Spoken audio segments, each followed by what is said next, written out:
Hello everyone, কেমন আছো তোমরা সবাই? মিষ্টিস ব্লগের নতুন একটা ভিডিওতে তোমাদের সবাইকে স্বাগত জানাচ্ছি। আজ আমি তোমাদের সাথে নৈহাটিতে কালী পুজোয় ঘুরতে গেছিলাম, সেই ভিডিওটা শেয়ার করব।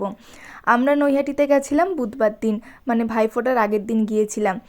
আমি অ্যাকচুয়ালি যাই বড় মাকে দর্শন করার জন্যই। আর বড় মাকে দর্শন করার আগে মানে বড় মার ওখানে পৌঁছাতে না অনেকগুলো প্যান্ডেলও দেখা হয়ে যায়। তো এই বছরে আমি গিয়েছিলাম দুপুরবেলার দিকটাতে, আর সেই সময় ছিল অসম্ভব ভিড়। মানে আমরা নৈহাটিতে পৌঁছেছিলাম প্রায় 3টের পরে। তো এই বছরে তো অনেকটা ঘুরিয়ে ঘুরিয়ে বড় মার ওখানে পৌঁছিয়েছে, নিয়ে গেছে। তো তোমরা যারা যারা এই বছরে গেছো তারা হয়তো জানো যে কতখানি হাঁটতে হয়েছে। আমি এর আগে 3বার গেছি, কিন্তু কোনোবারই না এতটা হাঁটতে হয়নি। দুবার আমি গেছিলাম রাতের দিকে, আর একবার গেছিলাম একদম সকালবেলাতে। সকালবেলার দিকটা ফাঁকা ছিল। আর তার আগে 2 বছর যখন আমি রাতের বেলাতে গেছিলাম তখনও না এত ভিড় ছিল না। এই বছরে যতটা পরিমাণে ভিড় ছিল, এত ঠেলাঠেলি করে আমরা বড় মায়ের কাছে পৌঁছেছি যে কী বলবো তোমাদেরকে। যাই হোক, বড় মার ওখানে পৌঁছানোর আগেই আমরা একটু গঙ্গার ঘাটে গেছিলাম। গঙ্গার ওখানে দাঁড়িয়ে একটু ফটো তুলে তারপরে এবার আমরা যাবো বড় মায়ের কাছে। প্রচণ্ড ভিড়, চারিদিকে শুধু বাঁশকল। এর জন্য জানো তো প্রচণ্ড হুড়োহুড়ি হয়েছে, মানে একজনের ঘাড়ের ওপর আরেকজন পড়ে যাওয়ার উপক্রম হয়েছে। মানে ভীষণ বাজে অবস্থা ছিল এই বছরে।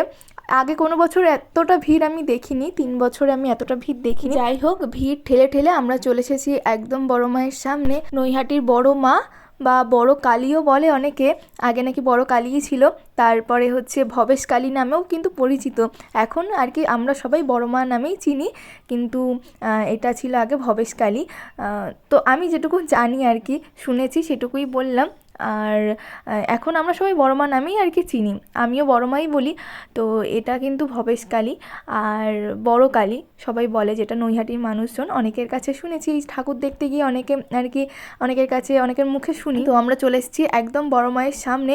আর এখানে এসেও জানো তো খুব একটা বেশিক্ষণ দাঁড়াতে পারি না, এত ভিড়, এত ঠেলাঠেলি যে মায়ের সামনে 2 মিনিট যে দাঁড়াবো সেটারও কোনো উপায় নেই।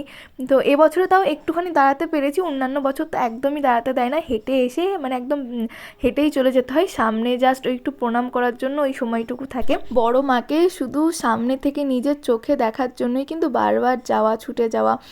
আর এই বড় কালীটা যেহেতু 5 দিনই থাকে, মানে কালী পুজোর দিন থেকে ভাইফোঁটার পরের দিন অবধি এই 5 দিনই থাকে, তাই আমি আর কি চেষ্টা করি এই 5 দিনের মধ্যে আর কি যাওয়ার একদিন। আর বড় মা কিন্তু সত্যিই আছে, বড় মাকে মন থেকে ডাকলে না বড় মা ঠিক সাড়া দেবে। তো শুধু মন থেকে ডাকতে হবে বড় মাকে। অনেকেই গেছো বড় মাকে দেখতে নৈহাটিতে, এমন কেউ নেই যে বড় মাকে দেখতে চায়নি।